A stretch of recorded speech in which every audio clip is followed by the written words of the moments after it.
사무엘상 16장 6절입니다. 13절까지 제가 먼저 읽겠습니다. 그들이 오매 사무엘이 엘리압을 보고 마음에 이르기를 여호와의 기름 부으실 자가 과연 주님 앞에 있도다 하였더니 여호와께서 사무엘에게 이르시되 그의 용모와 키를 보지 말라. 내가 이미 그를 버렸노라. 내가 보는 것은 사람과 같이 아니하니 사람은 외모를 보거니와 나 여호와는 중심을 보느니라 하시더라. 이새가 아비나답을 불러 사무엘 앞을 지나가게 하며 사무엘이 이르되 이도 여호와께서 택하지 아니하셨느니라니. 이새가 산마로 지나가게 하며 사무엘이 이르되 이도 여호와께서 택하지 아니하셨느니라 하니라. 이새가 그의 아들 일곱을 다 사무엘 앞으로 지나가게 하니 사무엘이 이새에게 이르되 여호와께서 이들을 택하지 아니하셨느니라 하고 또 사무엘이 이새에게 이르되 내 아들들이 여기 있느냐. 이새가 이르되 아직 막내가 남았는데 그는 양을 지키나이다. 사무엘이 이새에게 이르되 사람을 보내어 그를 데려오라. 그가 숫가 자리에 앉지 아니하겠노라.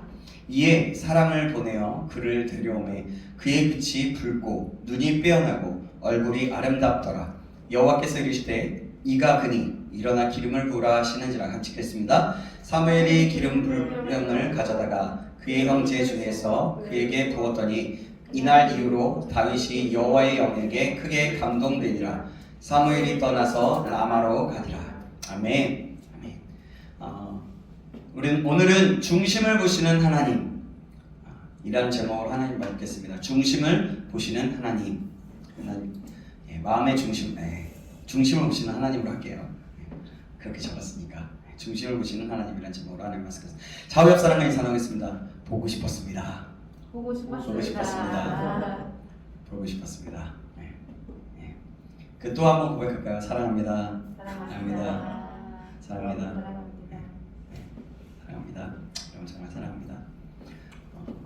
오늘의 본문의 이야기는 이스라엘 역사상 첫 번째 왕이 왕 사울이 하나님 앞에서 잘못을 저질러서 하나님께서 사울 대신 새 왕을 세우시는 이야기입니다. 여러분 뭔가 새로운 것들을 세워올 때 어떻습니까?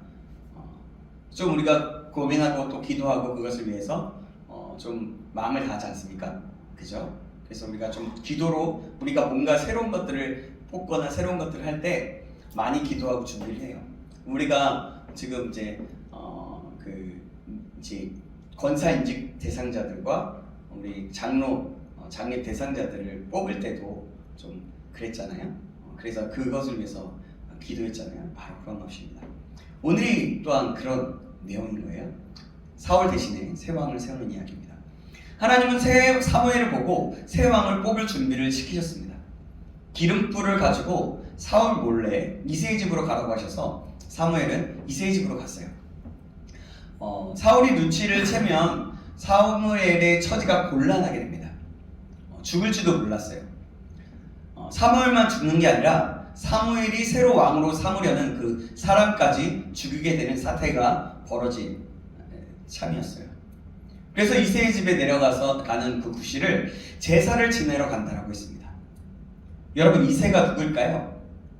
이새가 누굴까요? 룻기서를 보면 잘 알 수가 있는데요. 룻기 4장 17절, 21절, 22절에 보면 이렇게 말씀합니다. 그의 이웃 여인들이 그에게 이름을 지어주되 나오미에게 아들이 태어났다 하여 그의 이름을 오벳이라 하였는데 그는 다윗의 아버지 이새의 아버지였더라. 21절 22절 살몬은 보아스를 낳고 보아스는 오벳을 낳고 오벳은 이사를 낳고 이새는 다윗을 낳았더라. 뭐냐면 보아스가 나오죠. 룻과 결혼한, 그죠? 나중에 남편이 죽어서 나중에 룻을 취하게 된 보아스는 이새의 할아버지가 되는 셈입니다. 그래서 이새의 집이 그쪽 베들레헴에서 유지했던 것 같습니다.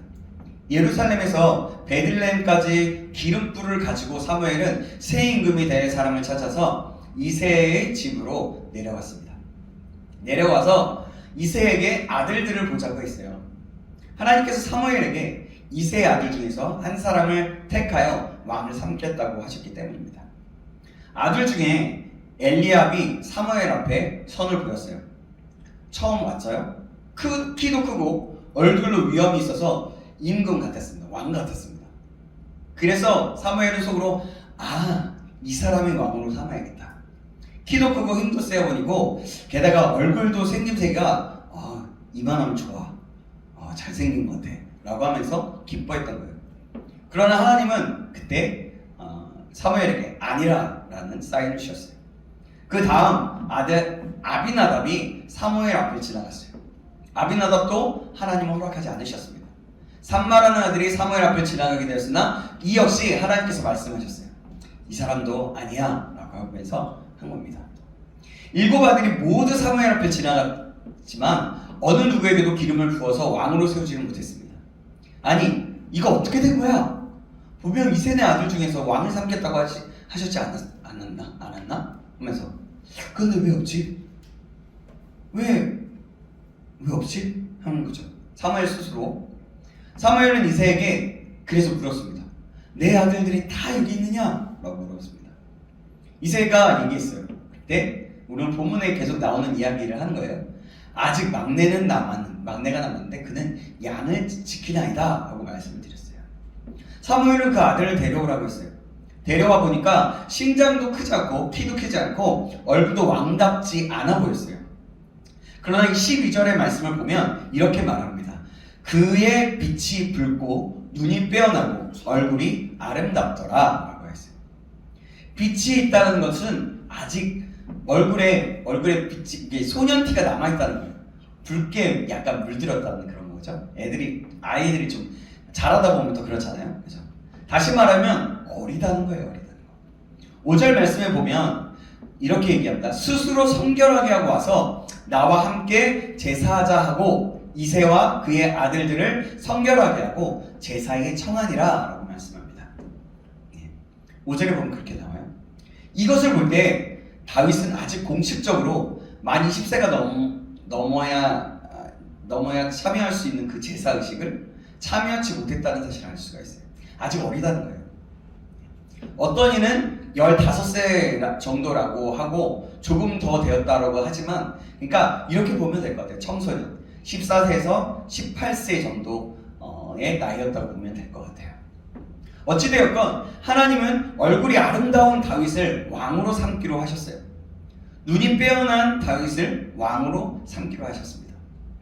장래를 내다보면서 하나님을 바라보며 사는 다윗을 왕으로 삼았던 거예요. 하나님께서는 얼굴이 붉은 그 어리고 티 없는 소년 다윗을 왕으로 삼았습니다. 그리고 기름을 붓습니다. 세상 물질을 다 아는, 철이 들어 이것저것 따져서 판단하는, 그래서 자기 생각이 가장 옳다고 주장하는 그런 어른들보다도 솔직하고 단순한 그 다윗을 좋게 여기셨던 거예요. 사람이 보는 관점과 하나님이 보시는 관점이 다르다는 겁니다. 사람은 외모와 키를 보죠. 그죠? 아까 첫째가 왔을 때 사무엘이 뭐라 그랬어요? 네가 왕이 되겠구나 했어요. 그러나 아니었죠. 이것처럼 다르다는 거예요. 하나님은 누구를 어떤 것을 보냐면 마음의 중심을 보신답니다. 이건 누구나 많이 들어왔기 때문에 우리가 너무나도 잘 아는 말씀입니다. 하나님께서 만약 우리의 중심을 보신다면 무엇이라고 하실까요, 여러분? 여러분, 우리의 중심을 보신다라고 하면 하나님께서 우리 중심을 보신다면 뭐라고 하실까요? 우리 자신을 한번 돌아보시기 바랍니다. 저는 속으로 주여 이랬던 것 같아요. 네, 그래요. 인류 역사에서 창조주시면서 심판이신 그 살아계신 하나님은 어느 시대나 하나님의 마음에 합당한 사람을 사용하셔서 위대한 일을 행하셨습니다. 무슨 말이냐면 본문을 통하여 보여주시는 그 역사적인 교훈대로 하나님은 마음에 합당하지 아니하시면 제 아무리 훌륭하고 위대한 사울 왕이라고 할지라도 왕위를 폐하시고 비록 어리고 연약한 목동이라는 그 목동이라도 마음에 합당하다면 다윗 같은 어린 사람이라도 쓰신다는 말이에요, 여러분. 그래서 여러분 이 자리에서는 우리 기쁨이 가장 어린데 하나님이 기쁨이를 그거를 나중에 더 크게 쓰실 수도 있고 그렇다는 거예요. 나이와 상관없이 중심을 보시고 그러신다는 거죠. 그래요. 상관없어요. 우리의 자녀들이 있는 자녀가 있는 그 자녀들을 통해서 하나님이 일하실 수도 있다는 겁니다. 어쨌든 그러면 여러분, 하나님께서 이렇게 택하여 쓰시는 사람들은 어떠한 사람들일까요? 즉 다윗은 어떠한 사람이었을까요? 자, 한번 4가지만 살펴볼게요. 4가지. 첫 번째는 자기가 맡은 일에 성실한 사람이었다는 겁니다. 다윗은 자기가 맡은 일에 충성된 사람이었어요. 성실한 사람이었어요. 자기가 맡은 일에 성실하다는 것은 뭐냐면 자기 맡은 일에 책임감이 강하다는 말이에요. 다윗은 양을 치고 보호하는 책임에 자기의 목숨을 바쳐서 수행했어요. 예를 보면 맹수인 곰과 사자가 와도 싸웠다라고 해요. 곰이나 사자가 물고 가면 그 입을 찢어서라도 집어 던지고 그 입을 입에서 빼어 오더라도 목숨을 바쳐서 최선을 다했다는 겁니다. 다윗이 바로 그랬던 거예요. 또한 뭐냐면 이 성실하다는 말은 자기 맡은 일에 최선을 다한다는 말입니다. 그리고 자기가 맡은 일에 유종의미를 거둔다는 말이에요. 첫 번째에서 3가지를 본 거예요. 뭐냐면 자기가 맡은 일에 성실한 사람의 특징이 자기가 맡은 일에 책임감이 강하고 자기 맡은 일에 최선을 다하고 자기 맡은 일에 유종의미를 거둔다는 말입니다. 맡은 일을 창조적으로 생산적으로 수행해서 아름다운 결실을 많이 거두게 한다는 말이에요. 이게 뭐냐면 유종의미를 거둔다는 말이에요. 하나님은 작은 일에 충성하면 큰 일에도 충성하고 적은 일에 불의하면 큰 일에도 불의한다고 하셨어요. 사랑하는 여러분, 그래서 자기가 맡은 일에는 성실히 최선을 다하는 것이 중요합니다. 우리는 성실한 사람, 책임감 있는 사람이 되어야 하는 거예요. 우리의 부르심이기도 합니다. 작은 일에도 힘을 다하는 겁니다. 우리 청년부라면 청년부의 모두가 함께하는 일에는 함께하는 거예요. 최선을 다해서. 그리고 그것을 위해서 준비하고 기도하면서 함께 나가는 겁니다. 그러할 때 내가 이 몸에서 함께 이 몸의 하나의 지체가 되는 겁니다. 저 사람만 하라 그래. 이거라면 여러분, 이 지체에서 어느 부분이 살짝 빠지면서 좀 아프거나 조금 어느 부분이 약하다고 할 수 있는 부분인 거예요. 그 사람이 내가 될 수 있다는 겁니다. 그래서 우리는 모두가 자기가 맡은 자리에서 할 수 있는 것을 최선을 다해야 한다는 것입니다. 내가 어떤 사역이나 우리 청년부에서 우리 뭐 찬양을 하면 찬양팀이면 찬양팀, 그 PPT를 만들면 PPT, 또 어떤 우리가 뭐 미션을 가지고 뭔가를 한다면 그것조차도 같이 해보는 겁니다. 최선을 다해서. 그래요. 우리 모두가 그래서 자기가 맡은 자리에서 최선을 다할 수 있기를 주님의 이름으로 축원합니다. 아멘. 다윗이 바로 그랬다는 거예요. 그러면 다윗이 어떤 사람인데, 두 번째, 택하여 쓰시는 사람의 특징 두 번째는 신앙이 투철한 사람입니다. 뭐라고요? 신앙이 투철한 사람.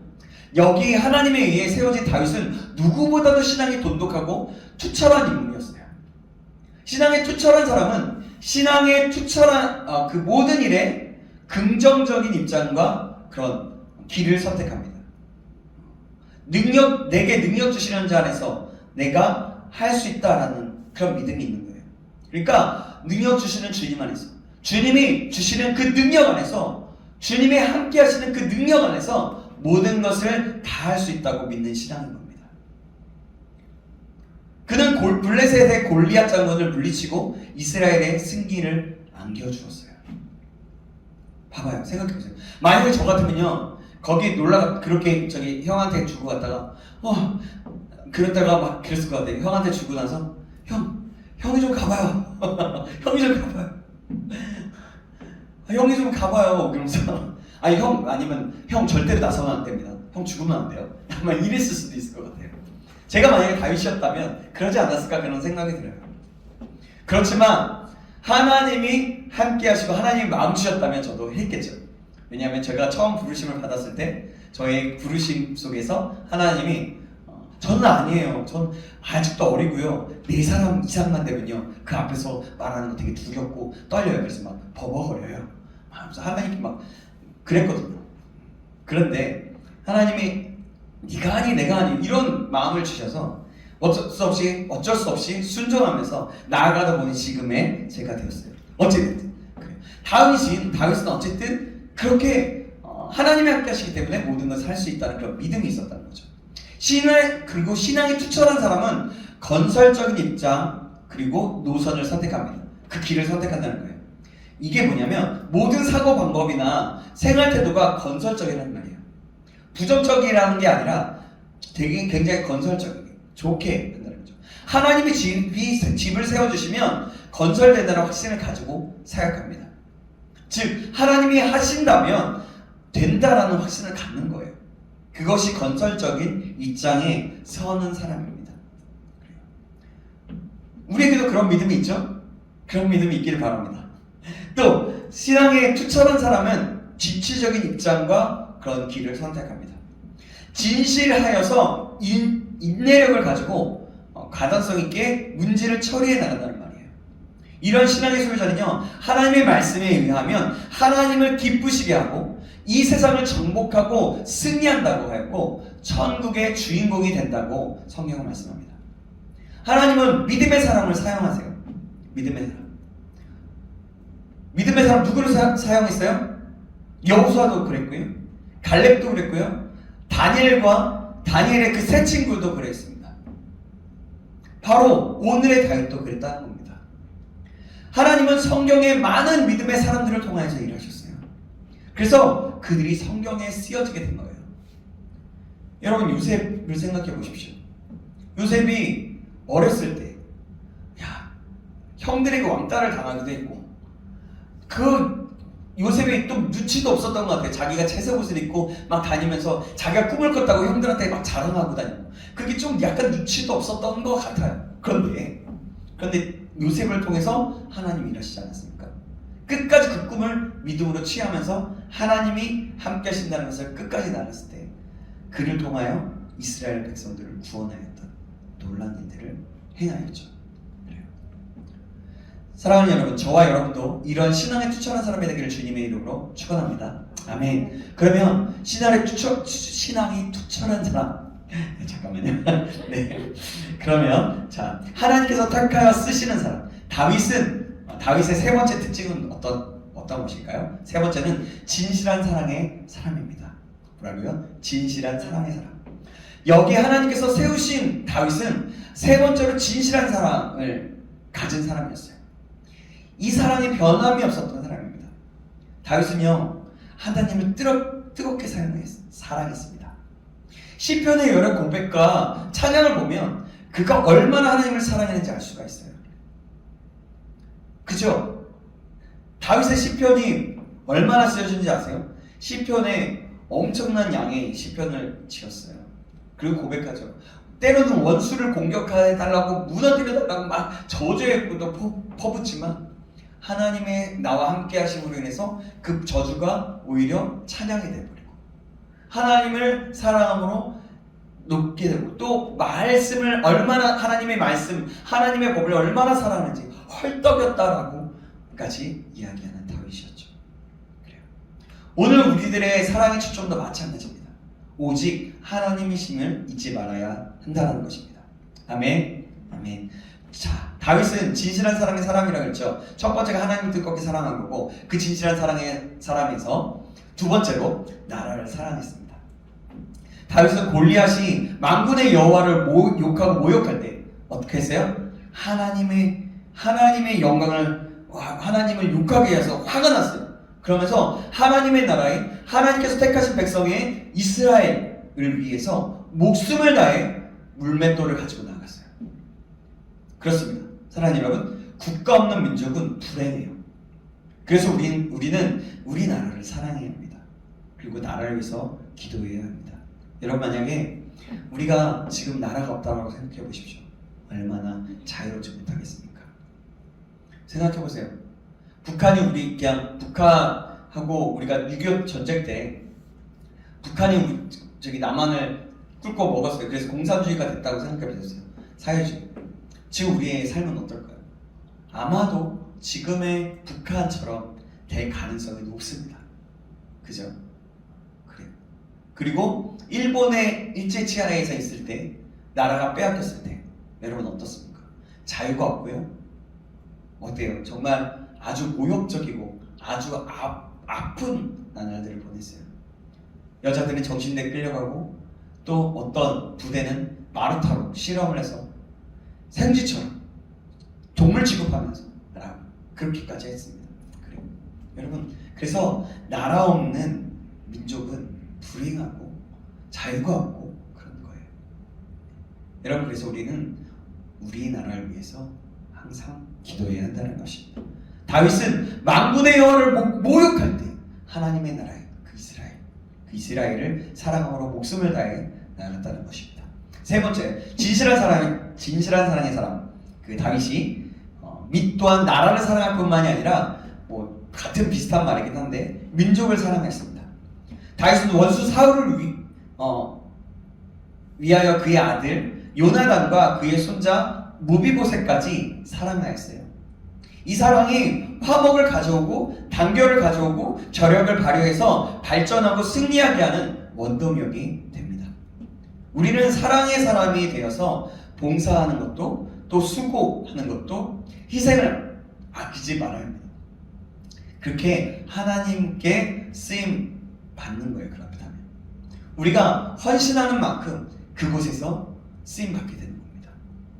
그래서 우리의 마음속에 헌신하는 마음, 민족을 위해서 헌신한다면 민족을 위해서 쓰임 받을 거고, 하나님의 사랑을 위해서 쓰임 받는 나아간다면 하나님의 사랑을 위해서 쓰임 받게 된다는 것입니다. 다윗은 바로 이런 진실한 사랑의 사람이었던 겁니다. 그러면 다윗이 어떤 사람인지, 네 번째, 좀 하나의, 그러니까 한 챕터, 그 첫째에서 3개, 둘째에서 3개, 셋째에서 3개가 나온 거예요. 넷째에서도 또 3개가 나올 거예요. 헷갈리죠? 그냥 그렇게 보면 돼요. 네. 넷째로는 겸손한 사람입니다. 겸손한 사람. 여기 하나님이 세운 다윗은 누구보다도 겸손하고 경배한 사람이었어요. 여러분, 겸손한 사람의 특징이 뭔지 아세요? 그것은, 그래서 이거 첫 번째로 나가는 거예요. 겸손한 사람의 특징은 남을 나보다 낮게 여기는 거예요. 그 존중할 줄 아는 사람입니다. 나보다 남을 낮게 여기는 거예요. 그리고 남의 두 번째로 권면과 충고를 잘 받아서 자기를 새롭게 만들어가는 사람입니다. 또 하나님의 사랑의 징계를 기쁨으로 감수하는 사람이에요. 세 번째로, 그것이 겸손한 사람입니다. 다윗은 이 3가지를 통해서 얼마나 겸손한 사람인 것을 보여주고 있어요. 하나님은 언제나 교만한 자는 물리치시고 겸손한 사람에게 은혜를 주신다고 하였어요. 이 겸손은 주님이 우리에게 주시는 모범인 동시에 명령입니다. 겸손은 모든 사람의 아낌을 받고 덕을 세우고 화평을 가져오게 하는 것입니다. 그래서 여러분, 우리가 겸손할 필요가 있는 거예요. 항상 소망하는 것은, 제 이름이 경호고잖아요. 경호. 그 이름의 뜻이 뭐냐면 되게 교만해요. 겸손할 겸자, 하늘 호자거든요. 하늘에서 겸손하다는 뜻이에요. 굉장히 저는 제 이름을 되게 좋아하긴 한데요. 하늘에서 어떻게 겸손할 수가 있겠습니까? 하늘에서. 어쨌든 그런 뜻인데, 그래서 저는 하나님 앞에 항상 기도하고 소망하는 것이 있어요. 하나님, 제가 교만하지 않고 겸손할 수 있도록 도와달라. 그렇게 날마다 기도하는 것 같아요. 그러나 때로는 교만해질 때도 있어요. 꿈틀꿈틀대서 너무나 교만해져서 내가 뭔가 좀 이렇게 이 지도자, 뭔가 이렇게 말씀을 전하는 자다 보니까 이게 사실 누구에게 이렇게 충고를 듣는 게 겸손하지 않으면 듣기가 정말 어려워요. 그래요. 그렇거든요. 자기가 어느 정도 전문가, 아니면 어느 정도 이렇게 전문적으로 내가 아는 그런 자리라고 생각했을 때 그 자리에 대해서 뭔가 충고라고 얘기할 때 듣기가 쉽지 않아요. 어찌됐든 그렇습니다. 그래서 겸손한 사람이 다윗이었고, 우리가 겸손한 사람이 되어야 된다는 겁니다. 저와 여러분 모두가 겸손한 사람이길 주님의 이름으로 축원합니다. 아멘. 사랑하는 여러분, 저와 여러분이 그래서 겸손이 자신을 새롭게 만들어가면서 하나님께서 주시는 모든 것까지 기쁨으로 감사할 수 있는 그런 순종의 사람, 믿음의 사람이 되길 다시 한번 주님의 이름으로 축원합니다. 아멘. 그리하여서 하나님께서 기뻐하시고 쓰실 수 있는 사람, 진정한 하나님의 기쁨이 되는 자녀가 되시길 다시 한번 주님의 이름으로 축원합니다. 또한 이 시대에 이 모든 상황 속에서 그래, 너라면 내가 쓸 수 있겠다. 너는 정말 내 자녀다운 사람이다. 라고 말할 수 있는 사람이 되기를 주님의 이름으로 축원합니다. 아멘. 하나님이 쓰시는 사람은 이와 같은 사람이었어요. 다윗은 바로 이와 같은 사람이었습니다. 뭐예요? 첫 번째, 기억나는 사람? 성실한. 예, 자기 일에 성실함. 두 번째, 신앙이. 그렇죠, 신앙이 투철함. 믿음의 사람. 그렇죠? 세 번째, 그렇죠, 사랑의 사람. 네 번째, 겸손한 사람. 그렇죠, 겸손한 사람. 그래요, 겸손한 사람. 다윗이 바로 그랬다는 겁니다. 다윗에게 향하셨던 하나님의 사랑이 우리에게 임하기를 다시 한번 간절히 소망합니다. 우리의 중심을 보시고 하나님은 우리의 이름을 불러가면서 그래, 너는 내 것이구나. 야, 사랑아, 기쁨아, 슬기야, 도하나, 효범아, 찬영아. 네, 이름을 다 불러가고 싶지만 이 정도까지. 너는 내 마음에 드는 자이구나. 중심이 올바른 사람이구나. 내 마음을 아는 자이구나. 내가 너를 볼 때마다 너무나 기쁘구나. 라고 말씀하게 되는 역사가 있기를 주님의 이름으로 축원합니다. 그래서 주님께서 이 시대에 다윗과 같이 쓰시는 사람, 다윗과 같지 않을지라도 우리 각자에게 맞게 하나님께서 쓰시는 사람이 되기를 다시 한번 주님의 이름으로 축원합니다. 기도하겠습니다. 사랑하는 하나님 아버지, 감사합니다. 오늘 말씀을 통하여 중심을 보시는 하나님이시라는 것을 다시 한번 알고 깨닫게 하심을 감사합니다. 우리도 다윗처럼 자기 일에 성실하고 믿음으로 신앙의 투철함을 가지고 진실한 상을 가지고 겸손함으로 모든 사람들에게 아낌을 받는 사람이 될 수 있도록 인도하여 주시옵소서. 그리하여 하나님께서 찾으시고 쓰시는 사람, 다윗과 같이 이 시대에 쓰임받고 부르심을 받는 사람이 될 수 있도록 인도하여 주시옵소서. 비록 다윗과 같지 않을지라도 믿음으로 나아가 우리 각 사람에게 맞게 기쁨으로 쓰임받는 자 될 수 있도록 인도하여 주시옵소서. 살아계신 예수 그리스도의 이름으로 기도합니다. 아멘. 아멘.